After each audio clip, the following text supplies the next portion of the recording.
Καλώς ήρθατε στην ενότητα ψηφιακός γραμματισμός στα γλωσσικά προγράμματα σπουδών. Στην εποχή των νέων τεχνολογιών της πληροφορίας και επικοινωνίας, καθώς και των πολυμέσων, τα γλωσσικά προγράμματα σπουδών στον τόπο μας προωθούν συστηματικά την ανάπτυξη των πολυγραμματισμών των μαθητών και υιοθετούν μια πολυτροπική προσέγγιση στη μάθηση.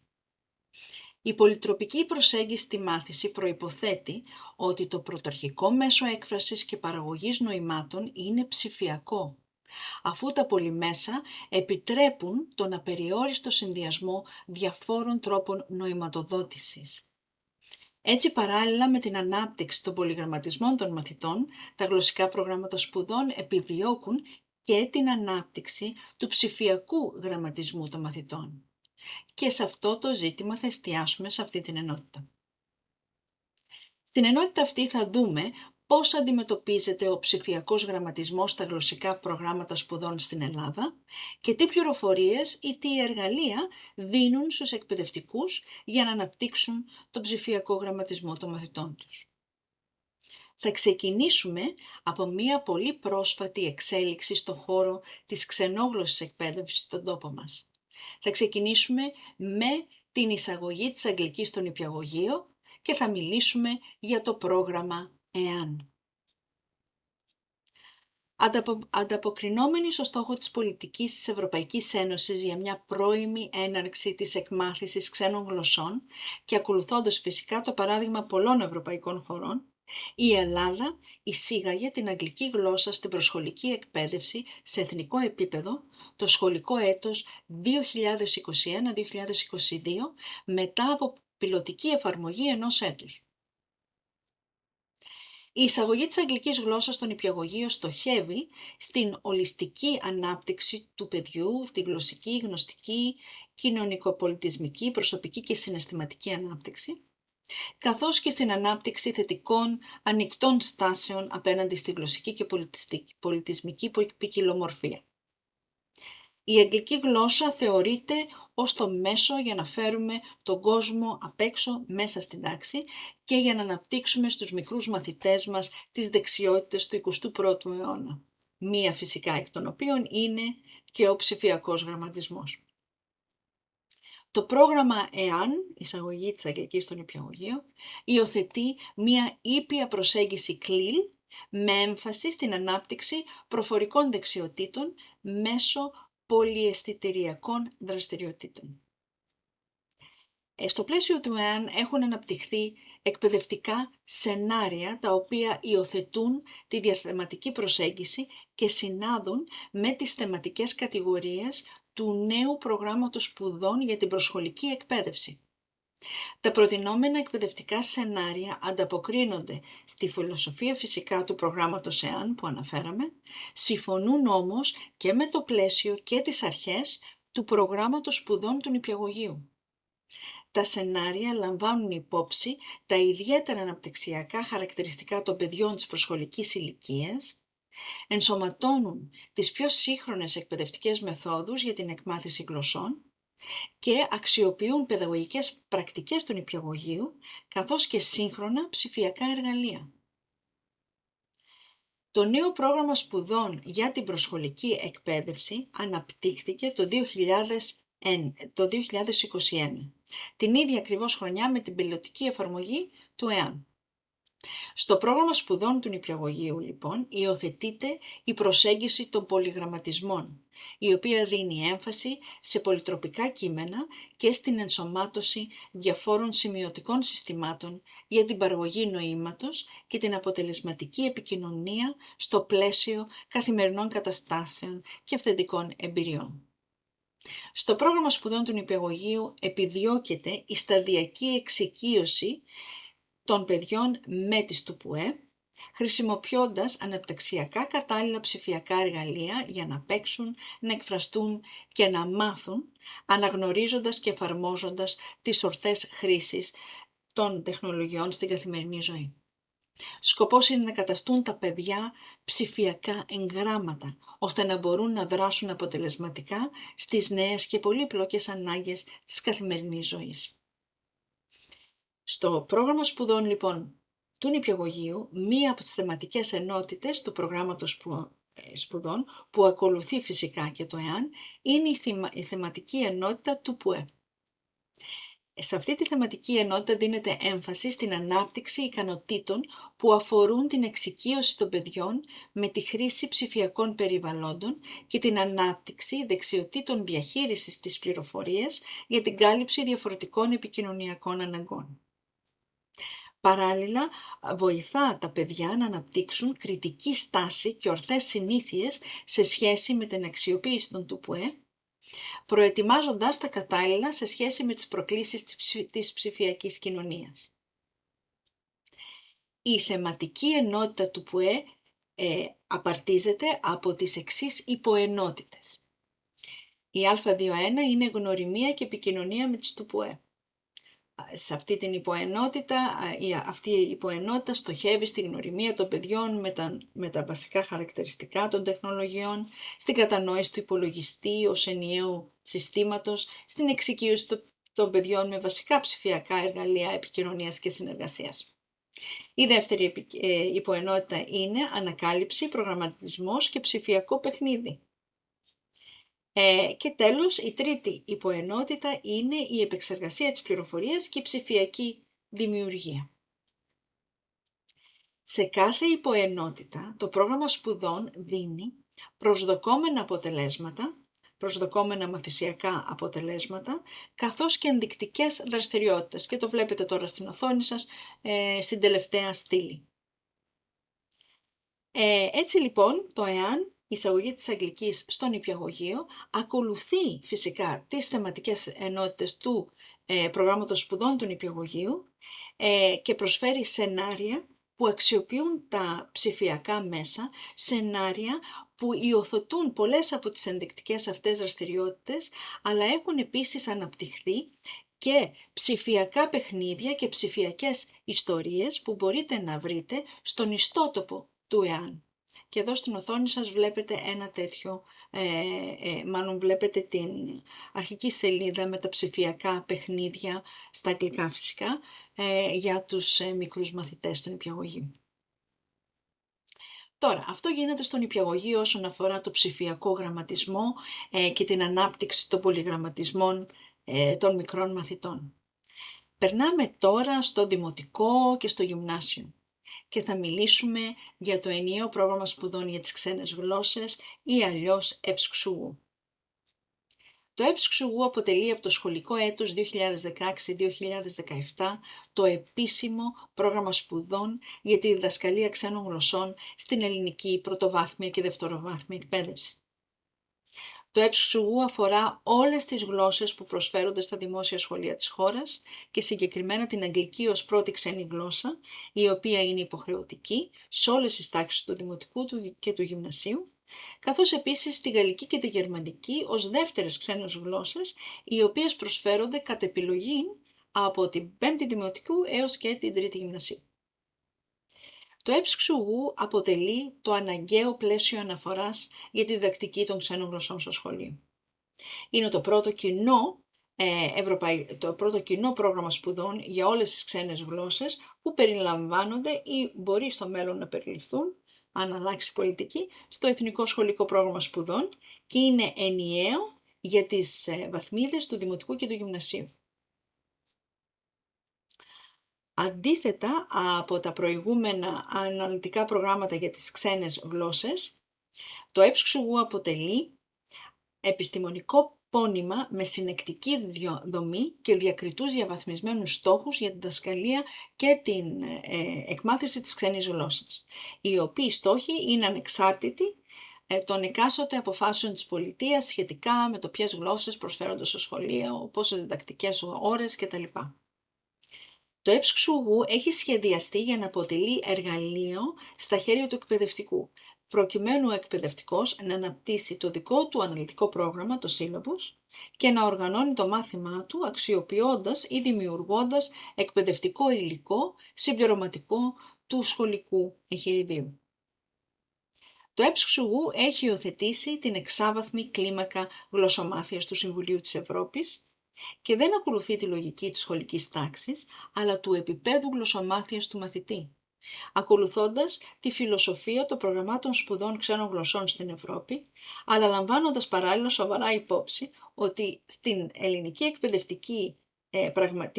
εκπαιδευτική πραγματικότητα, όπου η ξενόγλωση τάξη περιλαμβάνει μαθητές ποικίλων επιπέδων γλωσσομάθειας, πράγμα που δεν συμβαίνει βέβαια σε κανένα άλλο γνωστικό αντικείμενο στο σχολείο.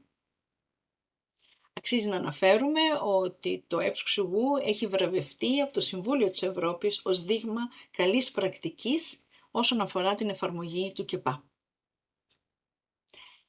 Το ΕΨΓΟΥ έχει δύο χαρακτηριστικά. Είναι στοχοκεντρικό, δηλαδή ορίζει με σαφήνεια τους στόχους ή τα προσδεκόμενα αποτελέσματα της μάθησης του γνωστικού αντικειμένου, και είναι επίσης μαθητοκεντρικό, δηλαδή αφετηρία στη συγκρότησή του και στην εφαρμογή του είναι ο μαθητής και η διαδικασία της μάθησης. Όταν λέμε ότι το ΕΨΓΟΥ είναι στοχοκεντρικό, εννοούμε ότι προσδιορίζει με σαφήνεια τα προσδοκόμενα αποτελέσματα μάθησης μέσα από σαφείς περιγραφικούς δείκτες επικοινωνιακής επάρκειας, μέσα από περιγραφητές. Τους είδαμε όταν μιλήσαμε στο κοινό ευρωπαϊκό πλαίσιο αναφοράς για τις γλώσσες. Αυτοί οι περιγραφητές είναι κατανεμημένοι σε επίπεδα που ορίζουν το τι πρέπει να μπορεί να κάνει ο μαθητής. Οι περιγραφικοί δείκτες γλωσσομάθειας, τα can-do statements, είναι δύο ειδών στο ΕΨΓΟΥ. Υπάρχουν περιληπτικές περιγραφές σχετικά με τα γενικά επικοινωνιακά χαρακτηριστικά του χρήστη της ξένης γλώσσας, βάσει των οποίων μπορεί να θεωρηθεί ο μαθητής επαρκής χρήστης της γλώσσας σε καθένα από τα επίπεδα, δηλαδή γενικές περιγραφές του τι αναμένεται να μπορεί να κάνει ο μαθητής σε κάθε επίπεδο γλωσσομάθειας. Αυτή είναι η μία κατηγορία. Και η άλλη είναι αναλυτικές περιγραφές του τι θα πρέπει να είναι σε θέση να κάνει ο μαθητής κατά επίπεδο γλωσσομάθειας, προκειμένου να θεωρηθεί επαρκής χρήσης της γλώσσας για το επίπεδο αυτό. Οι αναλυτικές περιγραφές αφορούν το τι αναμένεται να μπορεί να κάνει ο μαθητής στις εξής επικοινωνιακές δραστηριότητες. Στην κατανόηση γραπτού λόγου, στην παραγωγή γραπτού λόγου και γραπτή διάδραση, στη γραπτή διαμεσολάβηση, στην κατανόηση του προφορικού λόγου, στην παραγωγή προφορικού λόγου και στην προφορική διάδραση και τέλος στην προφορική διαμεσολάβηση.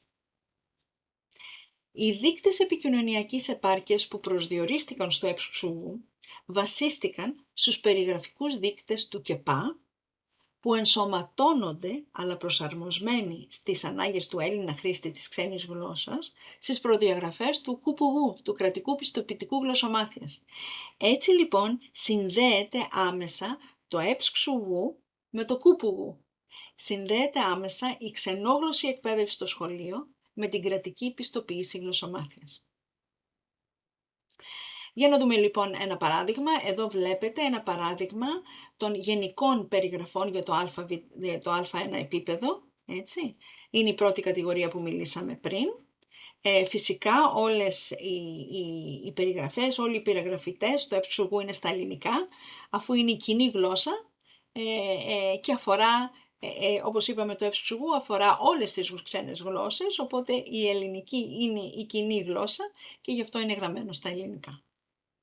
Οπότε εδώ είναι η γενική περιγραφή του Α1 επίπεδου και εδώ βλέπετε ένα παράδειγμα των αναλυτικών περιγραφών Α1 επίπεδου όσον αφορά την κατανόηση γραπτού λόγου.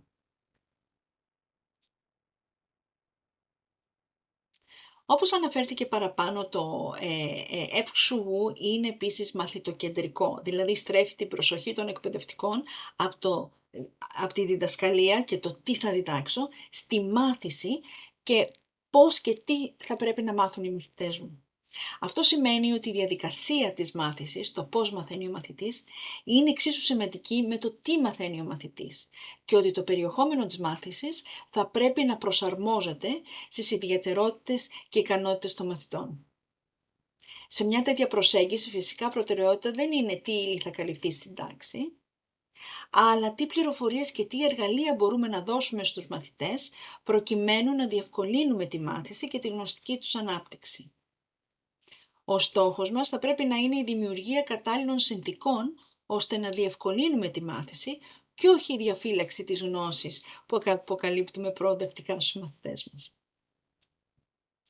Το έψουγου είναι καινοτόμο σε πολλά επίπεδα, όπως παραδείγματος χάρη ότι δίνει έμφαση στη χρήση της γλώσσας σε αυθεντικά επικοινωνιακά περιβάλλοντα, ότι προωθεί την ανάπτυξη της διαπολιτισμικής επίγνωσης του μαθητή και μια μεγάλη καινοτομία του είναι ότι προωθεί την ανάπτυξη της διαγλωσσικής διαμεσολάβησης. Πέρα όμως από αυτά, ένα καινοτόμο στοιχείο του έψουγου είναι ότι λαμβάνει υπόψη τα ιδιαίτερα χαρακτηριστικά των σημερινών μαθητών που είναι οι γηγενείς του ψηφιακού κόσμου και τα πολυτροπικά χαρακτηριστικά της επικοινωνίας σήμερα. Το έψουγου ήταν το πρώτο πρόγραμμα σπουδών που επιχείρησε να συνδέσει την επικοινωνιακή επάρκεια στη ξένη γλώσσα με τον ψηφιακό εγγραμματισμό των μαθητών.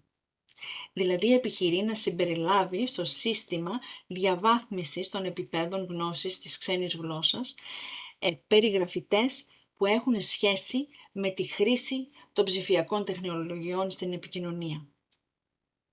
Το έψουγου προωθεί συστηματικά την διδασκαλία της χρήσης της γλώσσας σε ποικιλία γραπτών και προφορικών κειμένων, μονοτροπικών αλλά και πολυτροπικών. Ταυτόχρονα αναγνωρίζει ότι οι μαθητές θα πρέπει να έρθουν σε επαφή και με ψηφιακά κείμενα που έχουν τους δικούς τους κανόνες επικοινωνίας, τη δική τους δομή και τους δικούς τους κανόνες ανάγνωσης και συγγραφής. Απότερος σκοπός λοιπόν του έψουγου είναι η οργανική σύνδεση της ξένης γλώσσας με το σύνολο των γνώσεων και δεξιοτήτων που χρησιμοποιεί κανείς προκειμένου να δρά και να επικοινωνεί αποτελεσματικά σε σύγχρονα κοινωνικά περιβάλλοντα. Ως εκ τούτου, το έψουγου δίνει ιδιαίτερη έμφαση στην έννοια του πολυγραμματισμού και η γλωσσομάθεια αντιμετωπίζεται ως ανάπτυξη των πολυγραμματισμών που σχετίζονται με τη μελέτη της χρήσης της γλώσσας στον προφορικό και γραπτό λόγο στο πλαίσιο πολυτροπικών κειμένων.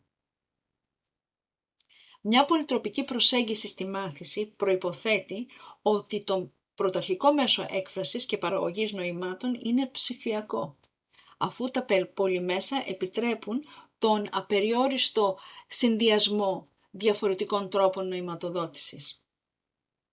Η τεχνολογία υποστηρίζει μια πολυτροπική διδασκαλία κειμένων αφού συνδυάζει και αξιοποιεί το κείμενο, την εικόνα, το βίντεο, τον ήχο.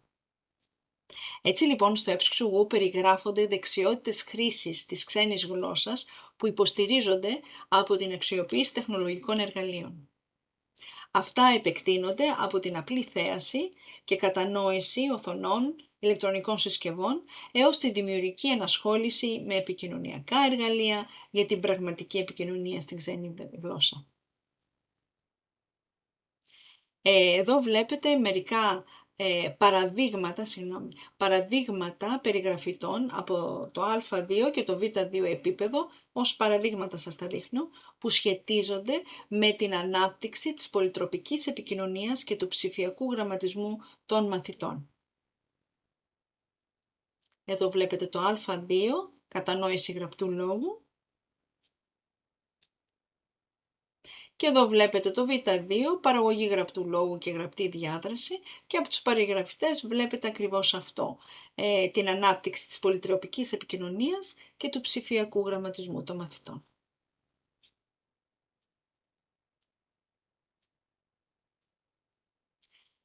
Να περάσουμε τώρα στο Λύκειο. Στο ίδιο ακριβώς πνεύμα με το έψουγου κινείται και το πρόγραμμα σπουδών για τις ξένες γλώσσες του Λυκείου.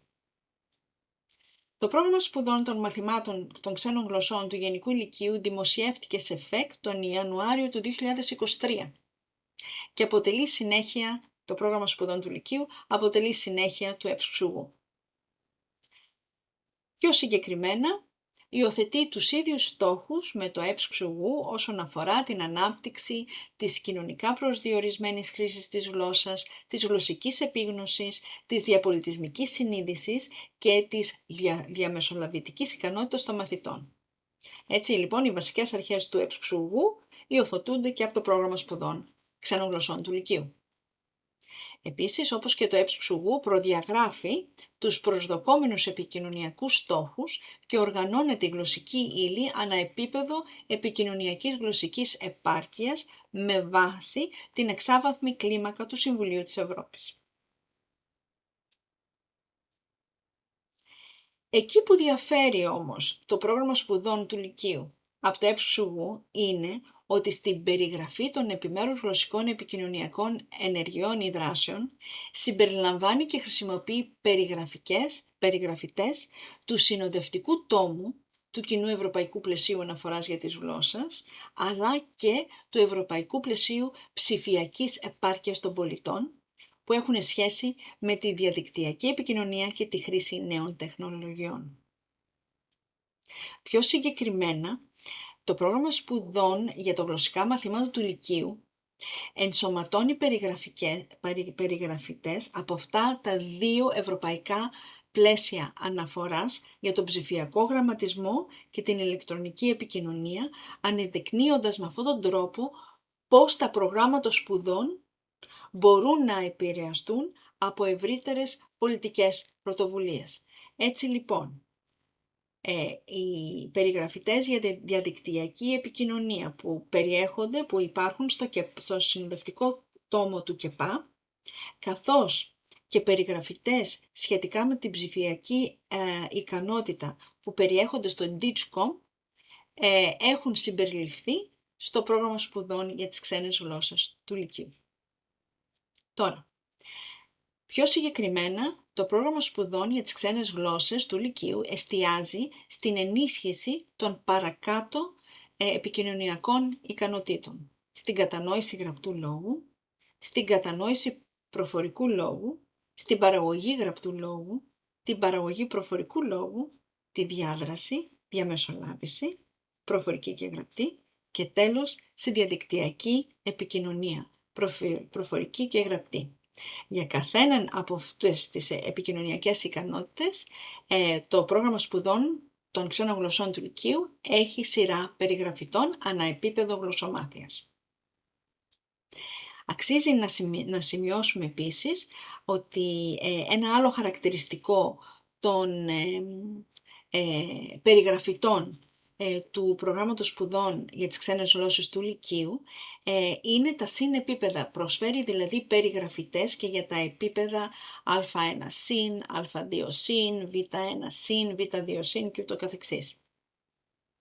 Τώρα, να σας δείξω τους περιγραφητές που περιλαμβάνει το πρόγραμμα σπουδών για τις ξένες γλώσσες του Λυκείου όσον αφορά τη διαδικτυακή επικοινωνία.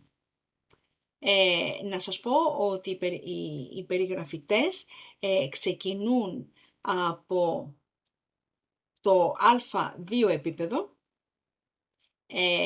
Υπάρχουν περιγραφητές για τα συν επίπεδα, όπως βλέπετε εδώ στην οθόνη σας, και φτάνουν ως το γ1.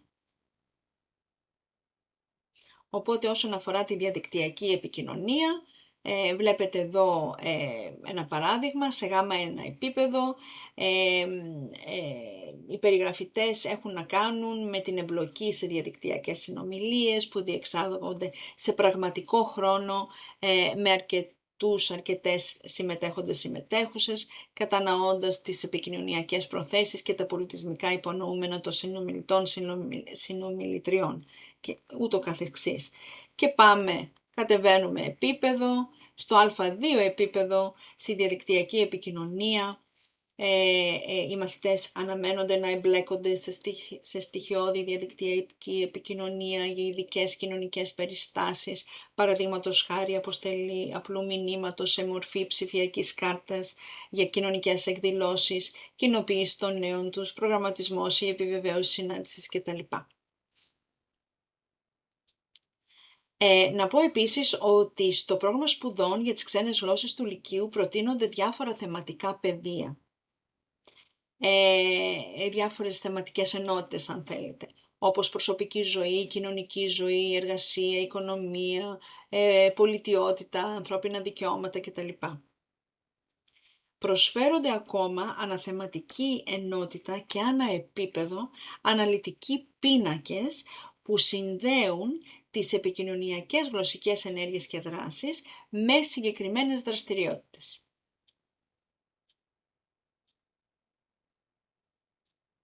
Έτσι λοιπόν, εδώ στην οθόνη σας μπορείτε να δείτε όσον αφορά τη διαδικτυακή επικοινωνία, μπορείτε να δείτε τις προτινόμενες δραστηριότητες.